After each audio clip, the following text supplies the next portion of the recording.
جی چوری کے 1-2 کیسز ملتے ہیں. آپ بات سمجھ رہے؟ جی اس لیے آپ سمجھیں رب کریم جل وعلا وہ ساری دنیا سے بہتر جانتا ہے. اس نے جو حدود مقرر کی ہیں وہ زیادہ بہتر جانتا ہے. تو بہرحال میں آپ کو بتا رہا تھا کہ اسلامی حد یہ ہے. لیکن ایک مسئلہ ذہن میں رکھو، توجہ ہے آپ کی. جی جو چیز بطور حد لازم ہوتی ہے وہ توبہ کرو جب بھی معاف نہیں ہوتی. مسئلہ سمجھے؟ جی جو چیز بطور حد لازم ہے وہ توبہ کرو جب بھی معاف نہیں ہوتی. ٹھیک ہے؟ سوائے جو قطع طریق ہے یعنی ڈکیتی، سوائے ڈکیتی کی سزا کے. ڈکیتی کی سزا کے بارے میں فرمایا الا الذین تابوا من قبل ان تقدروا علیہم. اگر پکڑے جانے سے پہلے پہلے وہ لوگ توبہ کر جاتے ہیں تو اب ان کی سزا معاف ہو جاتی ہے. مسئلہ سمجھے نہیں سمجھے؟ باقی جتنی حدیں ہیں، حد ذہن میں رکھنا، میں حد کی بات کر رہا ہوں، مطلق سزا کی بات نہیں کر رہا. جو حد لازم ہوتی ہے وہ توبہ بھی کرے تو جب بھی معاف نہیں ہوتی.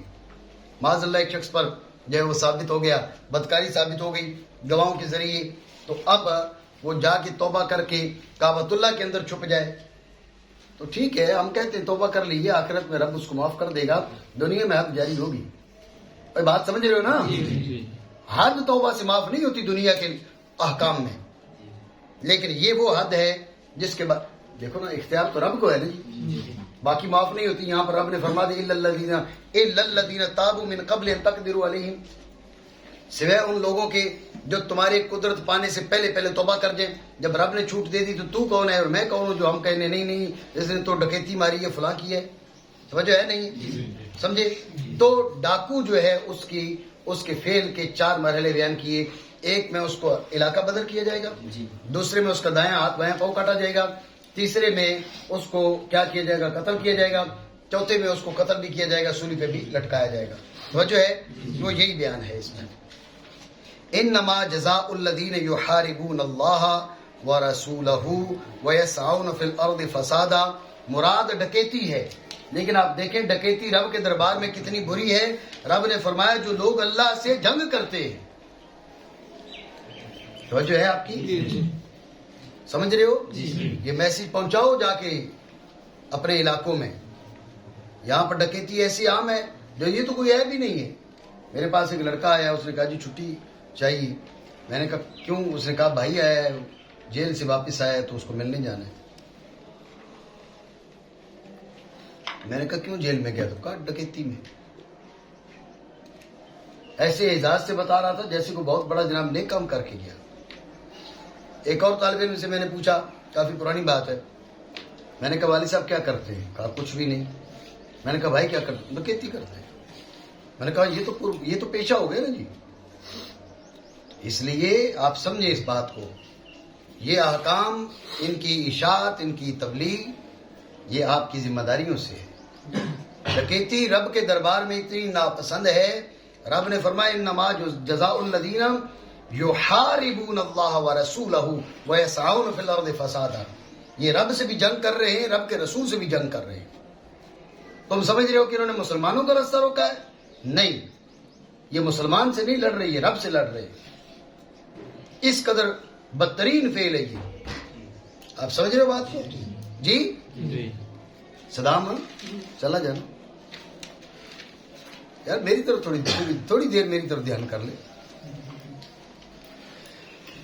تو اب کیا فرما ان یقتلوا، چونکہ معروف تھا نا وہ لوگ، ان کے افعال معروف تھے، اس لیے فرما ان یقتلوا. یہ آپ کو بتایا کہ کس مرحلے پر یہ سزا ہے. او یصلبوا، یہ کس مرحلے پر سزا ہے یہ بھی آپ کو بتا دیجیے. ٹھیک ہے. او تقطع ایدیہم وارجلہم من خلاف الگ الگ جانب سے. ایدیہم وارجلہم، ان کے ہاتھ اور پاؤں، من خلاف الگ جانب سے. جیسے وہ آپ کو بتایا دایاں ہاتھ اور بایاں پاؤں. ٹھیک ہے. لیکن اگر فقط انہوں نے ڈرایا دمکایا تھا راہگیروں کو تو فرمایا او ينفوا من الارض. اب کیا ہے، ان کو جو ہے نا وہ علاقہ بدل کر دیا جائے گا، اپنے علاقے سے ان کو نکال دیا جائے گا. وجہ ہے یہ 4 مرحلے. ذالک لہم خزی فی الدنیا ولہم فی الآخرۃ عذاب عظیم. یہ دنیاوی رسوائی ہے، آخرت میں عذاب عظیم ان ڈاکوؤں کے لیے تیار کر کے رکھا ہے. ٹھیک ہے، یہ بھی ڈکیتی ہے نا جی، دن دیہڑے جناب طالب علموں کا سامان مسجدوں میں ڈلوا کے کہیں بھیج دینا، ڈکیتی یہ بھی ہے نا جی. داڑھی رکھ کے ڈکیتی کرے یا داڑھی منڈوا کے، ڈکیت تو ڈکیت ہوتا ہے، ڈاکو ڈاکو ہوتا ہے. اگر آپ کے ذہن میں کوئی تحفظات ہے تو آپ پیش کر سکتے ہیں جی. داڑھی رکھ کے ڈکیتی کرتا ہے تو میں کہتا ہوں بڑا مجرم ہے. داڑھی والا جو ڈاکو ہے وہ بڑا مجرم ہے. بغیر داڑھی کے ڈاکو اس نے تو دینی حلیہ ہی نہیں بنایا نا.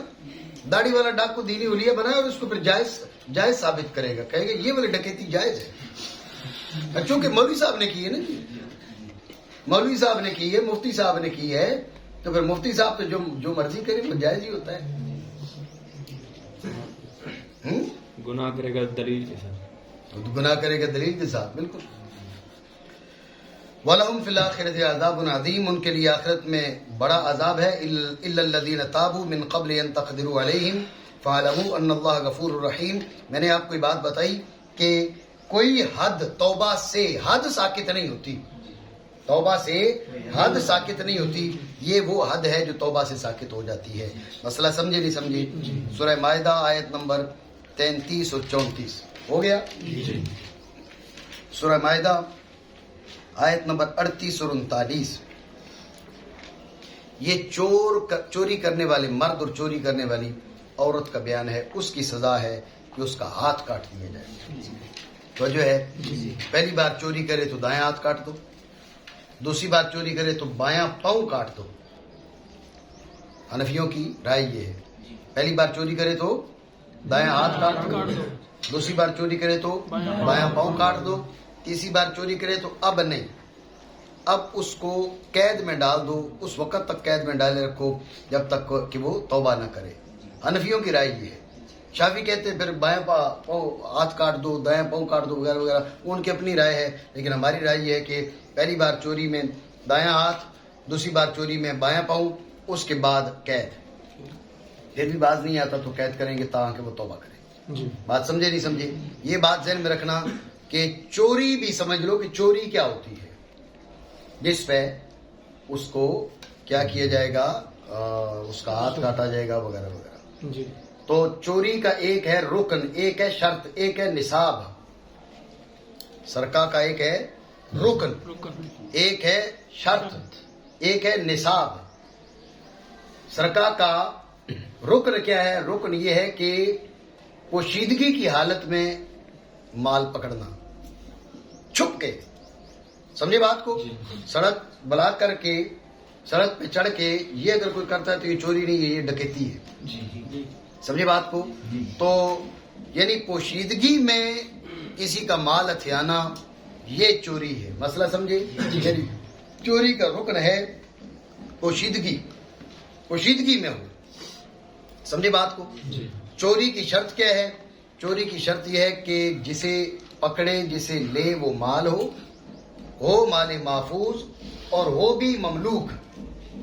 مال نہیں لیا، جس چیز کو وہ اٹھا کے لے گئے وہ مال نہیں ہے جی، تو چوری نہیں ہے. مال ہے لیکن مال محفوظ نہیں تھا، رستے میں پڑا ہوا تھا، یہ بھی چوری نہیں ہے. میں یہ نہیں کہہ رہا کہ اب یہ جائز ہے، مطلب حد جاری نہیں ہوگی.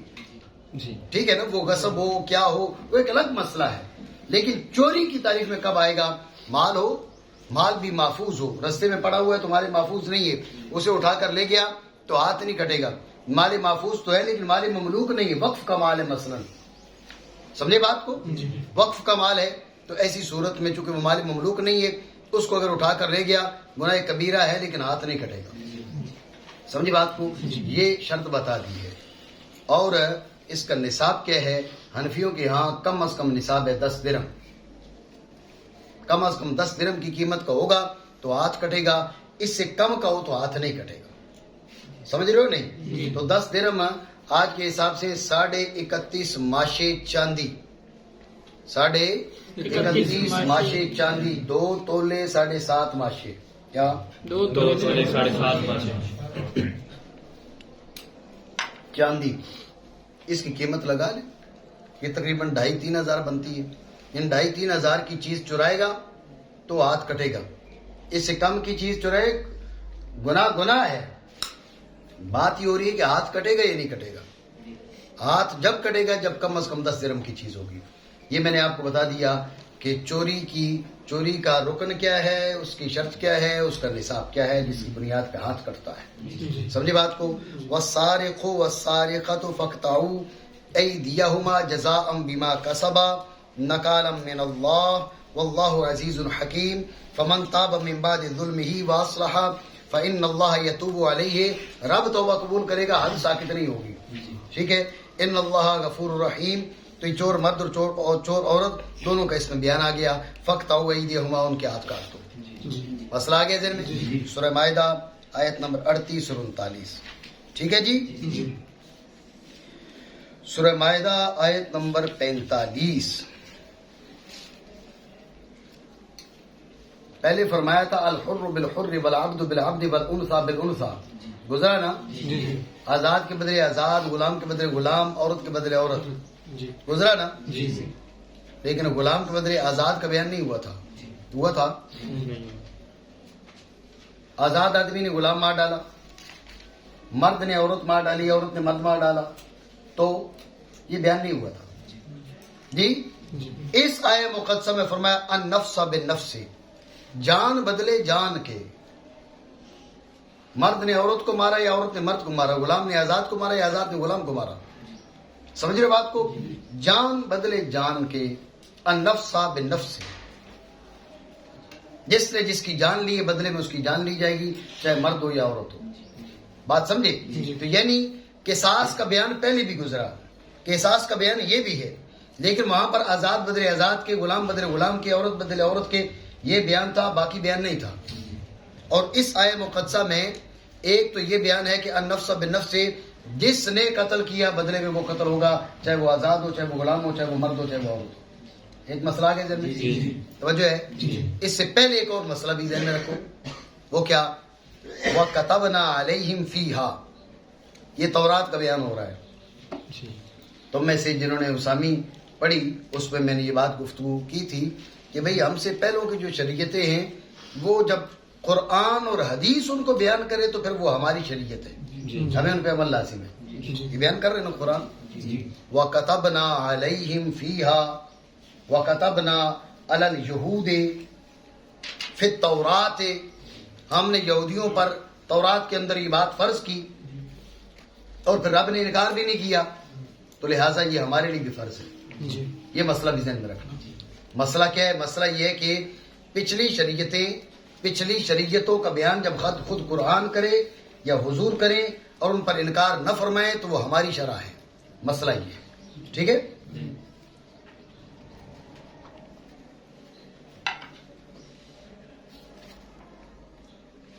یہ سورہ مائدہ ہے آیت نمبر 45. تو النفس بالنفس یہ ہے جان کا بدلہ جان. ٹھیک ہے. یہ ہے قصاص کی ایک قسم. قصاص کی دوسری قسم ہے ما دون نفس کا قصاص. شہباز توجہ ہے. ما دون نفس کا قصاص, اس سے پہلے قصاص کا بیان ہوا ہے لیکن ما دون نفس کا بیان نہیں آیا. اب ما دون نفس کا بیان آ رہا ہے. کیا؟ والعین بالعین, اس نے اس کی آنکھ نکالی تو بدلے میں آنکھ, ناک کا بدلہ ناک, کان کا بدلہ کان, دانت کا بدلہ دانت. ٹھیک ہے. اس کا یہ مطلب تھوڑی ہے بھائی جو نا وہ نادر کو چمانٹ لگی تو بدلے میں وہ بھی چمانٹ لگائے گا. جی توجہ ہے آپ کی. تو ذہن میں رکھیں, آنکھ بدلے آنکھ کے, ناک بدلے ناک کے, کان بدلے کان کے, دانت بدلے دانت کے. ہڈیوں کے بارے میں قصاص جو ہے اس کے بارے میں ہمارے حنفی فقہا کا کہنا ہے کہ ہڈیوں میں قصاص خالی دانت میں ہے, باقی کسی میں نہیں. میں تمہیں ایک ضابطہ بتا دیتا ہوں, تفصیلات چونکہ کتب فقہ میں موجود ہیں. ضابطہ یہ ہے کہ قصاص وہاں جاری ہوگا جہاں پر برابری کا لحاظ کیا جا سکے. جہاں پر برابری کا لحاظ کیا جا سکے. میں مسئلہ آپ کو بتا دیتا ہوں. یہاں سے جوڑ سے کسی نے کسی کا ہاتھ کاٹ دیا, قصاص ہے. توجہ ہے. یہاں سے کاٹ دیا تو حنفی کہتے نہیں ہے. ادھر سے کاٹ دیے تو ہے جوڑ سے, جی کلائی کے بیچ سے کاٹ دیے تو نہیں ہے. کیوں؟ جوڑ سے کاٹا تو برابری ہو سکتی ہے نا, جی جوڑ سے کاٹ دو. بدلے میں خود نہیں کاٹو گے, سرکار کاٹے گی, گورنمنٹ کاٹے گی, سمجھے نا. ایک اس کا جو پراپر سسٹم ہے اس کے حساب سے. اب یہ تھوڑا ہی خود ٹوکا لے کر یہاں پر چوک میں بیٹھ جاؤ, آؤ بھائی جس کا ہاتھ کاٹا ہے مجھے ہاتھ کٹوا لو, ایسے نہیں ہوگا. سمجھے نا. تو یہاں سے کاٹ دیا تو اب برابری نہیں ہو سکتی. ہو سکتے تم زیادہ کاٹ دو, ہو سکتے تم کم کاٹ دو. اس لیے قصاص وہاں پر ہوگا جہاں پر برابری کا لحاظ رکھا جا سکے, ورنہ قصاص نہیں ہے. تعزیر ہونا, تاوان ہونا وہ اپنی جگہ پر ہے. یہ نہیں کہا جا رہا اس کو معافی مل جائے گی, معافی نہیں ملے گی. مطلب یہ ہے کہ قصاص تب ہوگا جبکہ برابری کا لحاظ کیا جا سکے. مسئلہ سمجھے نہیں سمجھے؟ توجہ ہے. چلیں آگے. یہ فرما دیا فمن تصدق به فهو کفارۃ له. یہ ترغیب دی جا رہی ہے کس کو؟ جس کے ساتھ ظلم و زیادتی ہوئی. فرمایا فمن تصدق به فهو کفارۃ له, جو معاف کر دے, صدقہ کر دے قصاص کو. بھائی ٹھیک ہے یار, میں نے اسے معاف فرمایا. رب فرماتا ہے جو معاف کر دے اللہ اس کے بدلے میں اس کے سارے گناہوں کا کفارہ بنا دیتا ہے. ٹھیک ہے نا. یہ ترغیب دی جا رہی ہے. بات سمجھے؟ یہ سورہ مائدہ آیت نمبر 45 پہ ہم نے گفتگو کی. آگے چلیں. سورہ مائدہ آیت نمبر 55. عمل قلیل سے نماز فاسد نہیں ہوتی. کیا؟ عمل قلیل سے نماز فاسد نہیں ہوتی. عمل قلیل سے نماز فاسد نہیں ہوتی. عمل قلیل سے نماز فاسد نہیں ہوتی. مسئلہ یہ ہے, آیت سنیں. انما ولیکم اللہ ورسولہ والذین آمنوا الذین یقیمون الصلاۃ ویؤتون الزکاۃ وہم راکعون. پہلے قصہ سن لیں. قصہ یہ ہے کہ حضرت سیدنا مولا کائنات مولا علی مشکل کشا شیر خدا کرم اللہ تعالی وجہ الکریم نماز ادا فرما رہے تھے. ایک سوالی آیا, اس نے آ کے سوال کیا. مولا کائنات مولا علی مشکل کشا کرم اللہ تعالی وجہ الکریم نے نماز کے دوران اپنی انگلی سے انگوٹھی اتاری اور اس کو دے دی. توجہ ہے. وَيُؤْتُونَ الزَّكَاةَ وَهُمْ رَاكِعُونَ. مولا کائنات رکوع کی حالت میں تھے. ٹھیک ہے نا. آپ نے یہ جو انگوٹھی صدقہ کی, یہ رکوع کی حالت میں صدقہ کی. انگوٹھی جو صدقہ کی وہ رکوع کی حالت میں صدقہ کی. رب کو مولا کائنات کی یہ ادا ایسی پسند آئی, رب کریم نے یہ مقدسہ نازل فرمائی.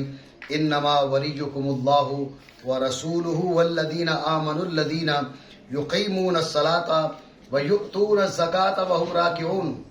تمہارا ولی ہے اللہ, تمہارا ولی ہے اللہ کا رسول, اور تمہارے اولیاء ہیں ایمان والے.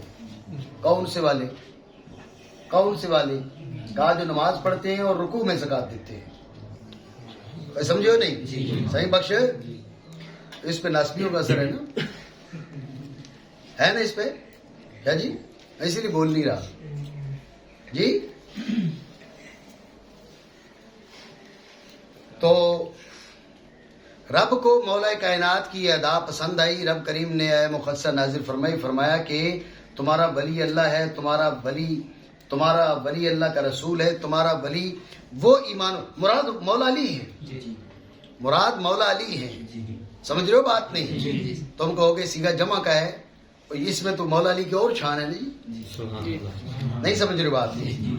اس پہ مولا علی کی اور شان ہے, کیونکہ جمع کا سیگا دو سے زائد افراد کو تعبیر کرنے کے لیے بھی ہوتا ہے اور تعظیم کرنے کے لیے بھی ہوتا ہے.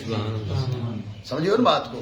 تو مولا کائنات کو رب کریم نے بھی یاد فرمایا تو جمع کی سیگے سے یاد فرمایا. انما ولیکم اللہ ورسولہ والذین آمنوا. والذین جمع کا سیگا, آمنوا جمع کا سیگا, الذین جمع کا سیگا, یقیمون جمع کا سیگا, یؤتون جمع کا سیگا, ہم جمع کا سیگا, راکعون جمع کا سیگا. ان سارے جمع کے سیگے بول کر ایک شخصیت مراد ہے اور وہ مولا کائنات کی ذات والا مراد ہے. ٹھیک ہے. اب کوئی سڑے تو سڑے, ہم کیا کر سکتے ہیں جی. توحید صحیح بش کر, کوئی جلے تو جلے. اب رب نے جیسے اس انداز میں قرآن عظیم کی آیت نازل فرمائی, تو اب اگر کوئی رب سے معاذ اللہ جا کے جنگ کرے, یا اللہ بندہ ایک تھا, تو آپ یہ فرما دیتے والذی آمنا الذی یقیم الصلاۃ ویؤتی الزکاۃ وہو راکع, یوں فرما دیتا تو بات ہو جاتی. یہ کیا ہوا بھائی؟ اب بندہ ایک ہے تو والذین آمنوا الذین یقیمون الصلاۃ ویؤتون الزکاۃ وہم راکعون, یہ اتنے جمع کسی ہے کیوں؟ تو ظاہر رب سے کون جا کے پوچھے؟ لا یسأل عما یفعل ہم یسألون, اس سے کوئی نہیں پوچھ سکتا. ہاں تم سے پوچھے گا تم کیا کر رہے ہو, سمجھے؟ تو یہ آیت اپنی جگہ پر, چونکہ ہم فضائل کی بات نہیں کر رہے نا, ورنہ رب نے چاہا تو کسی وقت ہم انشاءاللہ آپ لوگوں کا ذوق کو, آپ لوگوں کے ذوق کو بھی سلام ہے نا جی, آپ لوگوں کا ذوق بھی نہیں بنتا. آپ لوگوں کا ذوق ہو نا تو ہم ایک دورہ اس عنوان پہ کریں کہ وہ آیتیں جو مولا کائنات کی شان میں اتری. آپ عام طور پہ پڑھیں گے نا جی, تو 2-4 آیتیں آپ کو بتائیں گے جی, یہ آیت یہ مولا کائنات کی شان میں اتری, وہ بھی اتری ہے, بس 2-3. لیکن حقیقت یہ ہے کہ قرآن عظیم میں جہاں یا ایھا الذین آمنوا فرمایا تو پہلے مولا کائنات کو پہلے اس آیت کے ساتھ مولا کائنات داخل ہے. یہ ہمارے اکابر نے تصریح کی ہے اس بات کی. یا ایھا الذین آمنوا کا مخاطب اول مولا کائنات ہے. لیکن ابھی کیا کہتے ہیں جی, ذکر کرو, نہیں تھوڑا سا دبا دبو کے ذکر کرو جی, کہیں ایسے نہ ہو جناب والا وہ جو شیعے ہیں وہ ان کی تقویت ہو جائے. میں نے کہا شیعوں پہ لعنت بھیج کے کرنا, پھر شیعوں پہ پہلے بھیج لعنت, پھر مولا کائنات کے ذکر کر. کم از کم شیعے تم سے راضی تو نہیں ہوں گے نا جی, یہ عجیب معاملہ ہے. تو بہرحال ایک آیا تھا سائل, اس نے سوال کیا تو مولا کائنات مولا علی مشکل کشا نے رکوع کی حالت میں اسے انگوٹھی اتار کے دی. تو ایک مسئلہ یہ ثابت ہوا کہ نماز کے دوران زکوٰۃ ادا کی جا سکتی ہے, صدقہ کیا جا سکتا ہے. ایک مسئلہ یہاں سے یہ ثابت ہوا, ٹھیک ہے. دوسرا مسئلہ یہ ثابت ہوا, ظاہر انگوٹھی اتار کے دی, عمل پایا گیا نا, لیکن یہ ہے عمل قلیل. یہ کیا ہے؟ عمل قلیل. تو عمل قلیل سے نماز نہیں ٹوٹتی. یہ دوسرا مسئلہ یہاں سے ثابت ہوا. ایک یہ کہ نماز کے اندر صدقہ کیا جا سکتا ہے, ایک مسئلہ یہ یہاں سے ثابت ہوا, اور دوسرا مسئلہ یہ ثابت ہوا کہ عمل قلیل سے نماز فاسد نہیں ہوتی. توجہ ہے؟ تو رب نے فرما دیا یہ ولی ہے تمہارے. صدام, اللہ تمہارا ولی ہے, حضور بھی تمہارے ولی ہیں, اور مولا کائنات تمہارے ولی ہیں. من کنت ولیہ فعلی ولیہ, من کنت مولاہ بھی ہے اور من کنت ولیہ بھی ہے. من کنت ولیہ فعلی ولیہ, جس کے مصطفیٰ ولی ہیں اس کے علی ولی ہیں. من کنت مولاہ فعلی مولاہ, جس کے مصطفیٰ مولا ہیں اس کے علی مولا ہے. ٹھیک ہے. اب اگر کسی کو ٹینشن ہوتی ہے نہیں اس سے شیعہ خوش ہو جائیں گے, شیعہ کبھی خوش نہیں ہوں گے. وہ ہم سے آ کے بات کریں, ٹھیک ہے نا جی, وہ ہم سے آ کے بات کریں, انشاءاللہ وہ ہم سے وہی سنیں گے جو ناسبی سنتے, بلکہ ناسبی سے بڑھ کے سنیں گے. توجہ ہے آپ کی. سورہ مائدہ آیت نمبر 58, اس سے اذان کی مشروعیت ثابت ہو رہی ہے. کیا اذان دے سکتے ہو, اذان دے سکتے ہو. دیکھو نا, وَإِذَا نَادَيْتُمْ إِلَى الصَّلَاةِ اتَّخَذُوهَا هُزُوًا وَلَعِبًا. اصل یہ تھا کہ جب مسلمان کیا کرتے تھے, اذان دیتے تھے تو کفار مذاق اڑاتے تھے. یہ مسئلہ اپنی جگہ پر, لیکن جو مسئلہ فقہیہ ثابت ہو رہا ہے وہ یہ کہ آپ اذان دے سکتے ہیں, نماز کی دعوت دے سکتے ہیں, نماز کی طرف بلا سکتے ہیں. وہ کہاں سے؟ وَإِذَا نَادَيْتُمْ إِلَى الصَّلَاةِ اتَّخَذُوهَا هُزُوًا, یہ نادیتم یہاں سے اذان کی مشروعیت ثابت ہو رہی ہے. بات آ گئی ذہن میں. سورہ مائدہ آیت نمبر 88, آیت نمبر 89. 89 سمجھتے ہو نا, 89 کو 89 کہتے ہیں. ٹھیک ہے جی. توجہ ہے. پہلے بھی قسم کا بیان ہوا تھا. قسم کی 3 قسمیں تمہیں بتائی تھی. یمین لغو، یمین غموس اور یمین منعقدہ. ٹھیک ہے. وہاں بیان ہوا تھا لیکن کفارے کی تفصیل بیان نہیں ہوئی تھی. اس آیت میں کفارے کی تفصیل ہے. آپ دیکھیں لا یؤاخذکم اللہ باللغو فی ایمانکم. یمین لغو میں کوئی مواخذہ نہیں ہے. یہ بات پہلے بھی بیان ہوئی. وَلَٰكِن يُؤَاخِذُكُم بِمَا عَقَّدتُّمُ الْأَيْمَانَ. وہاں قسمت تھا، یہاں عقد یعنی وہ عقد قلب جان بوجھ کر. یمین غموس ہے تو اس میں عذاب ہے، یمین منعقدہ ہے تو اس میں کفارہ ہے. سمجھے بات کو؟ پورا کر دو تو ٹھیک ہے، نہیں پورا کیا تو کفارہ ہے. یہ کفارہ بیان ہو رہا ہے. فَكَفَّارَتُهُ اطعام 10 مساکین، 10 مسکینوں کا کھانا. توجہ ہے آپ کی؟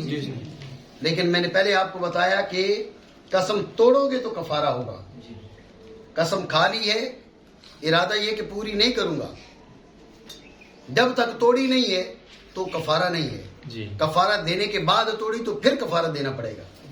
حنفیوں کے نزدیک قسم ٹوٹے گی پہلے، کفارہ ہوگا بعد میں. وجہ ہے تو کفارہ کیا ہے ذہن میں رکھیں. ایک ہے کفارہ مالیہ، ایک ہے کفارہ بدنیہ. پہلے کفارہ مالیہ کون سا؟ ضروری ہے کہ 10 مسکینوں کو کھانا کھلاؤ. کتنوں کو؟ 10 مسکینوں. لیکن کس انداز میں؟ فرمایا من اوسط ما تطعمون اہلیکم. درمیانہ کھانا جو اہل خانوں کو کھلاتے ہو، درمیانہ.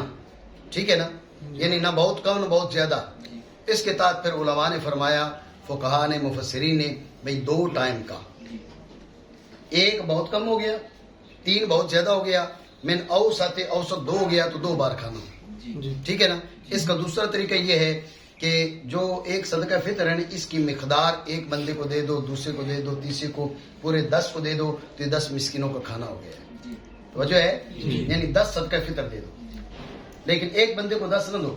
ایک بندے کو یک بارگی 10 صدقہ فطر دیے، یہ 10 نہیں ہوئے. سمجھے بات کو؟ 10 لوگوں کو الگ دو، ایک بندے کو 10 دنوں میں دو.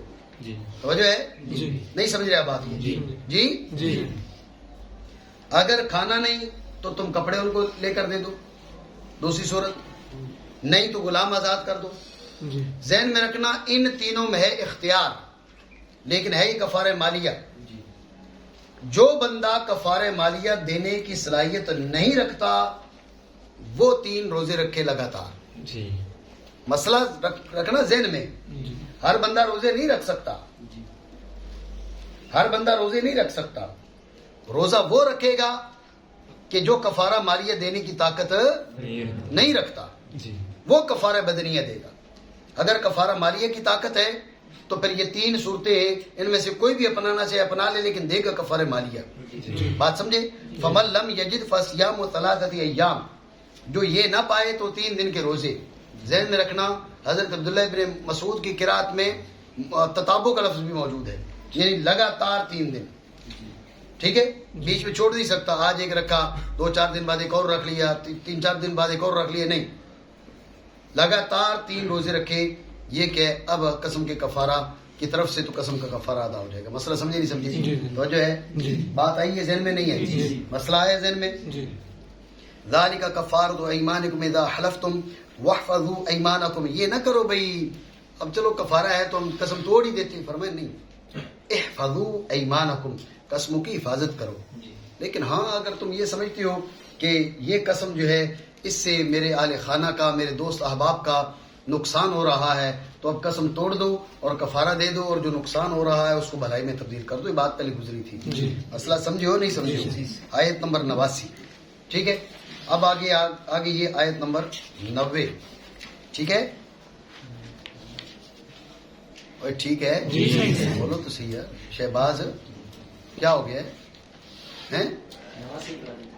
89 تو گزر گیا نا یار. آپ کیا بولتے ہیں اس کو؟ نہیں، اس کو 79 بولتے ہیں. 79 کو 79 بولتے ہیں، 89 کو 89 بولتے ہیں.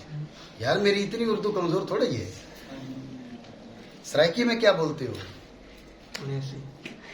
تم؟ سرائکی ہو؟ اچھا ہیں؟ اچھا ہیں جی فرق کے ہم سندھی سرکی ہیں ریاست سرکی آپ کیا بولتے ہیں انہیں ابھی انہیں ایسی پتہ نہیں کچھ کہہ رہے تھے یار تو کیوں فراڈ لگا رہے ہیں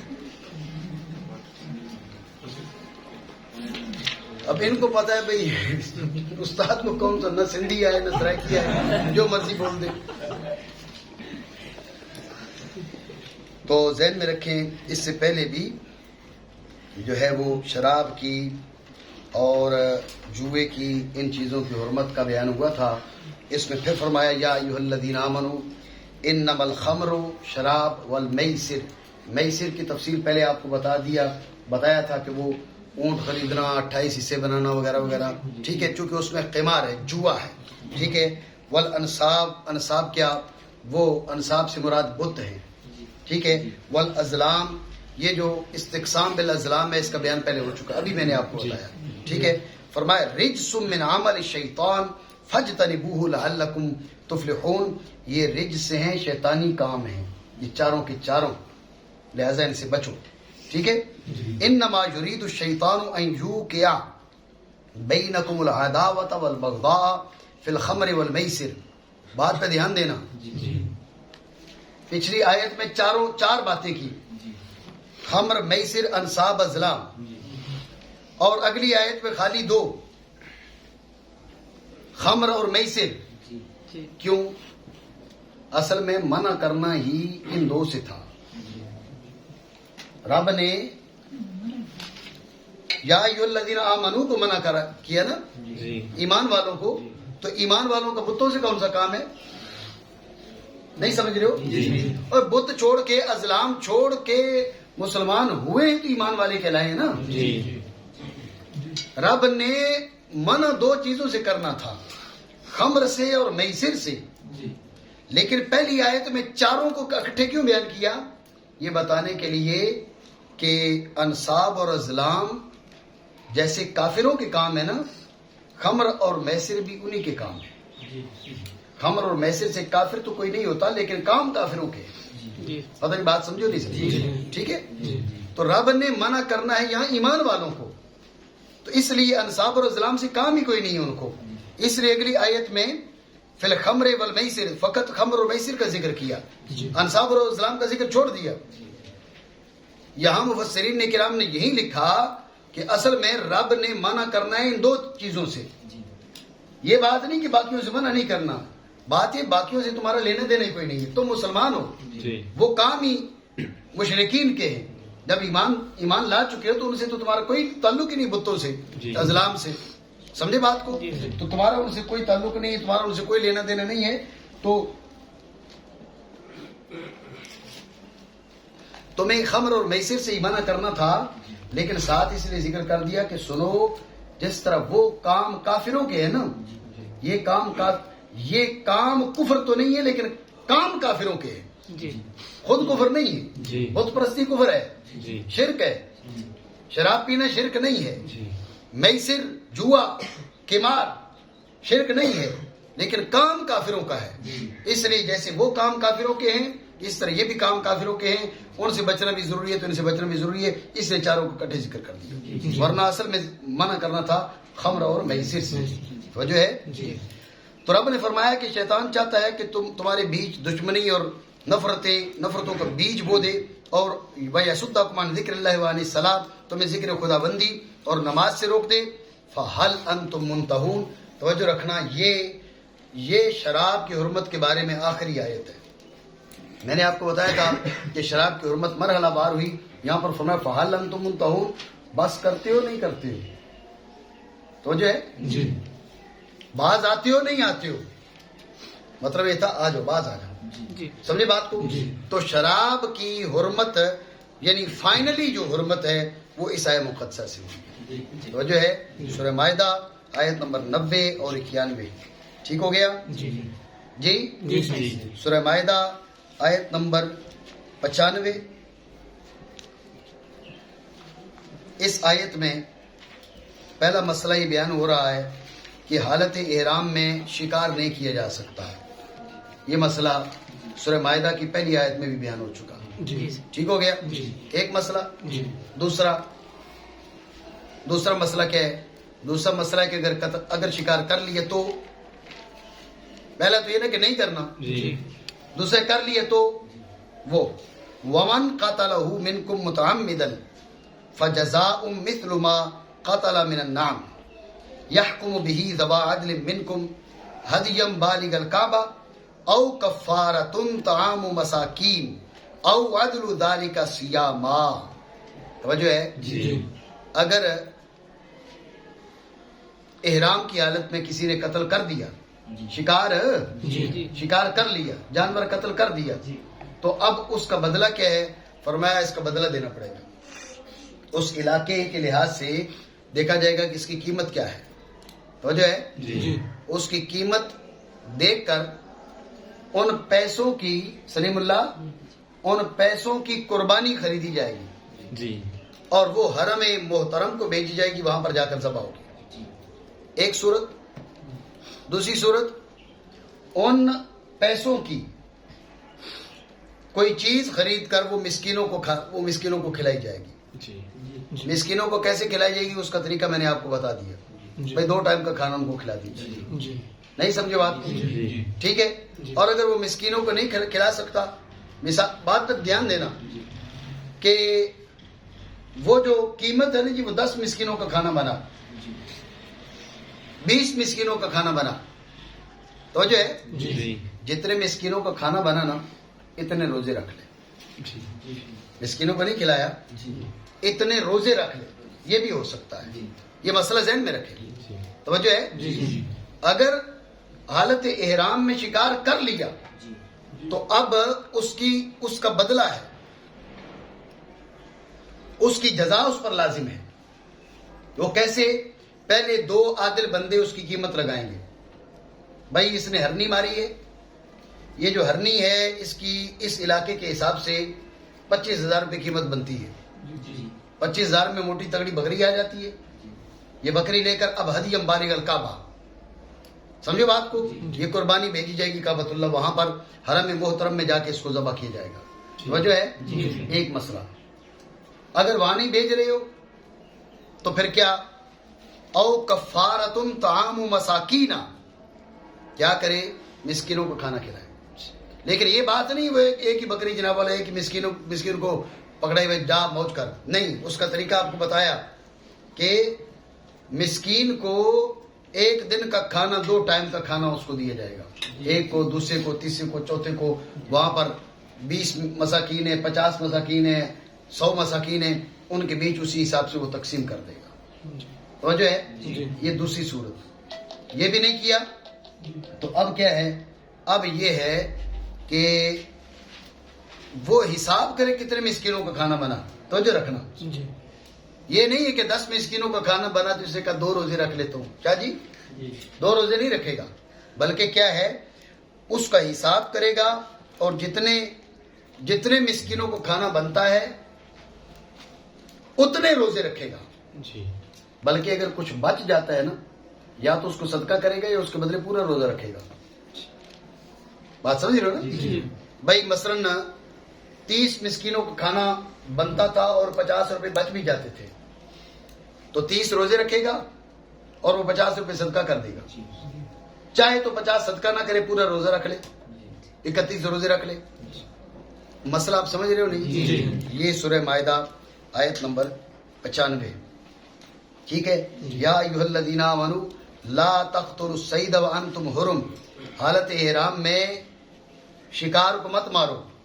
ومن قتلہ منکم متعمدا، جس نے جان بوجھ کر مارا، فجزاء مثل ما قتل من النعم، تو اس کی مثل جزا ہے. یحکم بہ ذوی عدل منکم، تمہارے 2 ایماندار کیا کریں گے؟ اس کا فیصلہ کریں گے. ہدیم بالغ الکعبہ، پہلی صورت. یہ نہیں. او کفارۃ طعام مساکین، دوسری صورت یہ ہے کہ کفارہ اور مسکینوں کو کھانا کھلا دیا جائے. او عدل ذالک، اس کا بدلہ، او عدل ذالک، اس کا بدلہ کیا؟ صیاما، روزہ رکھے. کیوں؟ فرمایا لیذوق وبال امرہ، اس نے حرام کو کیا سمجھا ہوا ہے جی؟ ہاں، جو پہلے عفا اللہ عما سلف، وہ کریم ہے، جو ہو گزرا اس کو معاف کر دیا.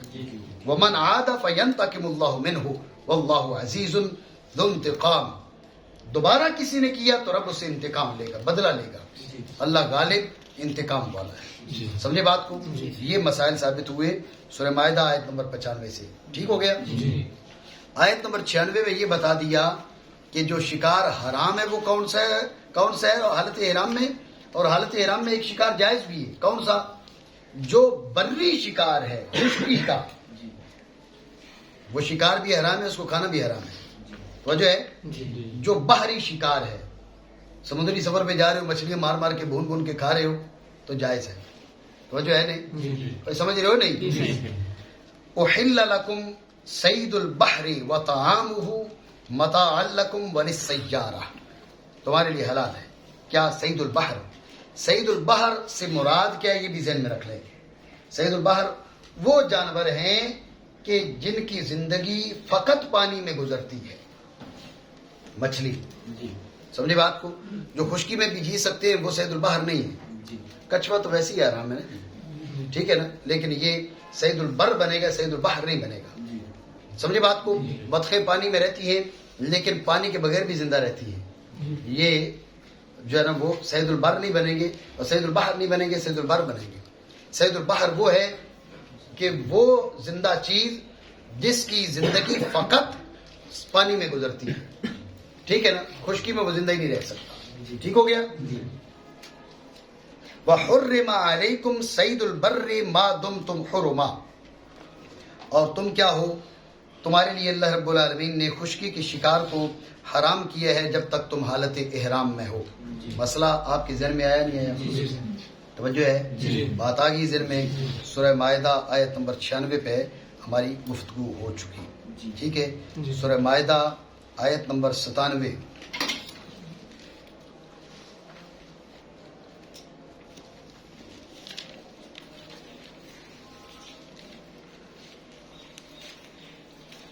ٹھیک ہے, اس سے کوئی ایسے خاص احکام فرعیہ سے اس کا تعلق نہیں ہے. آپ آیت نمبر 101 پر آ جائیں اور 102 پر.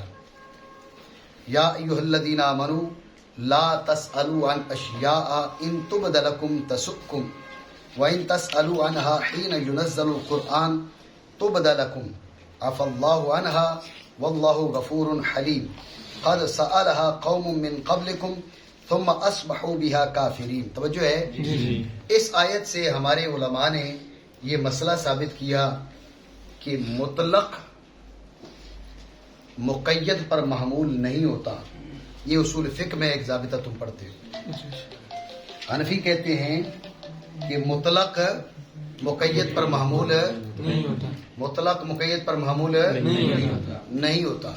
وہ ضابطہ اس آیت سے ثابت کرتے ہیں. اب میں بات شروع کر چکا ہوں اس لیے کر دیتا ہوں, ورنہ تو ہم تو اصول فقہ کے احکام نہیں پڑھ رہے تھے, ہم تو احکام فقہیہ پڑھ رہے تھے. چلو استدلال سمجھے. رب نے فرمایا ایمان والو ان چیزوں کے بارے میں مت پوچھو کہ اگر ظاہر کر دی جائیں تو تمہاری پریشانی کا باعث بنے. اگر تم پوچھو گے قرآن کے نزول کے وقت تو بیان کر دی جائیں گی. عفا اللہ عنہا, بات پہ دھیان دینا. عفا اللہ عنہا, عفا اللہ عنہا, اللہ نے وہ معاف کر دی ہیں, اللہ نے وہ معاف کر دی ہیں. شان نزول اس کا یہ بیان کیا جاتا ہے جو حدیث معروف ہے کہ جب رسول اللہ صلی اللہ تعالیٰ علیہ وآلہ وسلم نے فرمایا بھائی حج فرض ہے, تو ایک صحابی نے پوچھا کہ یا رسول اللہ ہر سال, یا رسول اللہ ہر سال, یا رسول اللہ ہر سال. حضور خاموش رہے, تیسری بار فرمایا کہ ہر سال نہیں, اور اگر میں ہاں کہہ دیتا تو ہر سال وہ فرض ہو جاتا اور تم کر نہ سکتے. روک دیا گیا. ایک جب معاملہ ہوا حضور نے فرمایا جو چاہتے ہو پوچھو. اب ایک بندہ اٹھا, اس نے کہا این آنا, یا رسول اللہ میرا ٹھکانہ کیا؟ حضور نے فرمایا جہنم ہے تیرا ٹھکانہ. اس لیے رب نے فرمایا لا تسألوا عن اشیاء ان تبد لکم تسؤکم, یہ پوچھو گے تو پریشانی تم کو ہوگی. اور رب تو جانتا ہے, رب نے اپنے حبیب کو بھی بتا دیا وعلمک ما لم تکن تعلم. سمجھے ہو نہیں؟ تو کیوں پوچھتے ہو؟ عفا اللہ عنہا, رب نے بخش دیا ہے. سمجھے؟ تو اس لیے ان چیزوں سے منع کر دیا. چلے شان نزول اپنی جگہ پر ہے. تو اب دیکھیں کہ ہمارے فقہا فرماتے ہیں, ہمارے علماء حنفی وہ فرماتے ہیں کہ رب نے فرمایا کہ جن چیزوں کو نہیں بیان کیا ان کو معاف کر دیا. اب ایک مطلق ہے, ایک چیز مطلق ہے، جی اب مطلق کی جو قید ہے، رب نے فرمایا عفا اللہ عنہا، عفا اللہ ہم نے معاف کر دی. تو اگر آپ کہیں مطلق مقید پر معمول ہے تو معافی تو نہ ہوئی نا. جی بات سمجھ رہے ہو نہیں؟ چلو میں مثال دے دیتا ہوں، تم مزید بات سمجھ جاؤ گے کہ کفارہ قتل میں آیا تھا تحریر رقبۃ مؤمنۃ. کفارہ قتل میں تھا کہ بھئی جو گردن آزاد کرنی ہے اس کا ایماندار ہونا ضروری ہے. ابھی آپ دیکھ لو، ابھی کفارہ قسم بیان ہوا، اس میں تحریر رقبہ کہا، مؤمنہ نہیں کہا. جی آگے بھی چل کے کفارہ زیار کا بیان آئے گا، وہاں تحریر رقبہ ہے، مؤمنہ نہیں ہے. سمجھ رہے بات کو؟ تو اب ہم کہتے ہیں کہ جہاں پر تحریر رقبہ ہے، مؤمنہ کی قید نہیں ہے، وہاں کافر آزاد کرو، مومن آزاد کرو، آپ کو اختیار ہے.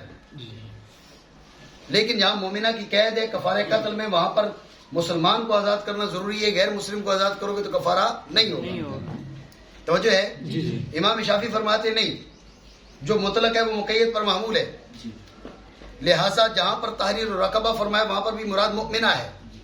ہم یہاں پر یہ کہتے ہیں کہ اگر مراد مؤمنہ ہوتا، رب نے فرمایا کہ عفا اللہ عنہا، ہم نے تو معاف کر دی ہے، وہ معافی تو نہ ملی نا. فرمایا مؤمنہ، جب بھی مومن دینا ضروری ہے. مؤمنہ نہیں فرمایا، خاموشی ہے، سکوت ہے. جب بھی مومن غلام آزاد کرنا ضروری ہو تو پھر معافی کہاں سے آئی ہے؟ یہ دلالت کرتی ہے کہ مطلق مقید پر معمول نہیں ہے. جو مطلق ہے وہاں پر قید کو رب نے معاف کر دیا، جو مطلق ہے وہاں قید کو معاف کر دیا، لہذا مطلق مقید پر معمول نہیں ہوتا. یہاں سے استدلال کیا جاتا ہے. بات سمجھے نہیں سمجھے؟ رب نے فرمایا قد سألها قوم من قبلكم ثم اصبحوا بها کافرین.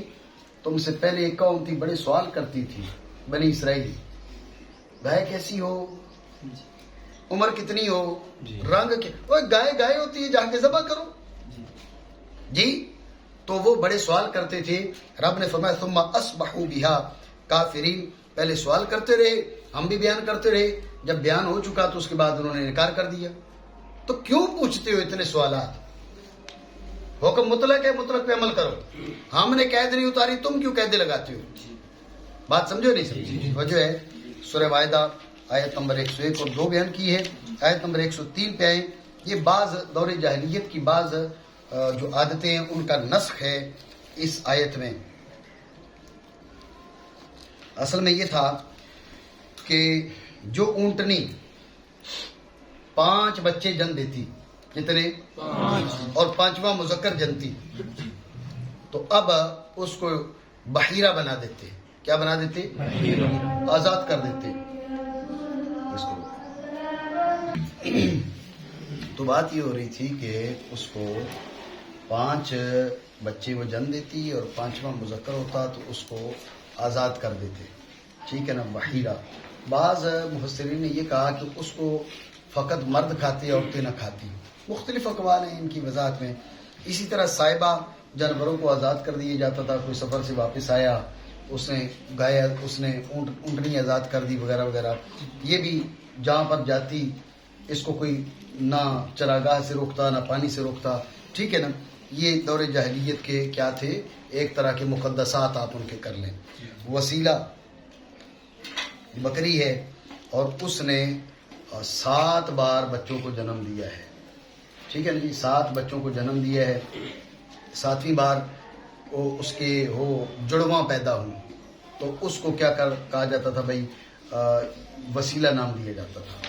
اسی طرح کیا حام، وہ اونٹ جس نے ایک مخصوص تعداد کی اونٹنیوں کو گابن کیا، ان سے جفتی کیا. ٹھیک ہے، تو وہ یہ سارے کے سارے اس دور کے مقدسات سمجھے جاتے تھے. ان کے مخصوص احکام دور جاہلیت میں تھے. بھائی ان کے اوپر کوئی سوار نہیں ہوگا، ان کو چراگاہ سے نہیں روکے گا، ان کو پانی پینے سے نہیں روکے گا، جہاں پر بھی آ جائیں ان کا ایک خاص تقدس سمجھا جاتا تھا. رب نے فرمایا ما جعل اللہ من بحیرہ ولا صائبہ ولا وسیلہ ولا حام ولکن الذین کفروا یفترون علی اللہ الکذب واکثرهم لا یعقلون. رب کریم نے نہ بحیرہ بنایا، نہ صائبہ بنایا، نہ وسیلہ بنایا، نہ حام بنایا. یہ کافروں کے ہیں رب پر گڑے ہوئے جھوٹ، اور اکثر ان میں سے کیا ہیں؟ ان کو عقل ہی نہیں. بات سمجھے؟ یہ سورہ مائدہ آیت نمبر 103. ٹھیک ہے. سورہ مائدہ آیت نمبر 106, 7 اور 8 یہ ایک واقعہ کی طرف ہے، اشارہ ہے. آپ سمجھ لیں اصل میں ایک شخص بدیل نامی وہ سفر کے دوران فوت ہو گئے. دھیان رکھنا، جی سفر کے دوران فوت ہو گئے. جب سفر کے دوران فوت ہو گئے تو طبیعت خراب ہوئی، مرنے کے قریب ہوئے. ساتھ لوگ جو سفر میں تھے ان کو کہا بھئی یہ میرا جو سامان ہے نہیں میرے گھر پہنچا دینا. سامان کے اندر ایک لیٹر لکھ کے ڈال دیا، خط لکھ کے، سامان کی تفصیلات. ٹھیک ہو گیا؟ تفصیلات لکھ کے ڈال دی. اس کے بعد وہ بدیل نامی شخص فوت ہو گئے. یہ جو 7 دو تھے نا بندے، انہوں نے کیا کیا، انہوں نے اندر اس کے سامان کی تلاشی لی. ایک برتن بڑا پسند آیا، بڑا مہنگا تھا، وہ نکال لیا. پر کسی کو کیا پتا. جی لے کر آئے. اچھا وہ خط نہیں ملا ان کو. لے کر آئے، سامان گھر والوں کو دیا، گھر والوں نے نکالا تو اس کے اندر خط نکلا. اس میں سامان کی تفصیل تھی.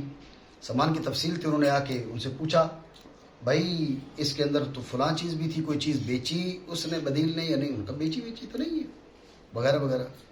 کہا بھائی پھر یہ تم نے نکالی؟ انہوں نے کہا ہم نے نہیں نکالی، وہ برتن ہم نے نہیں نکالا. حضور سید عالم صلی اللہ علیہ وسلم کے پاس مسئلہ آیا.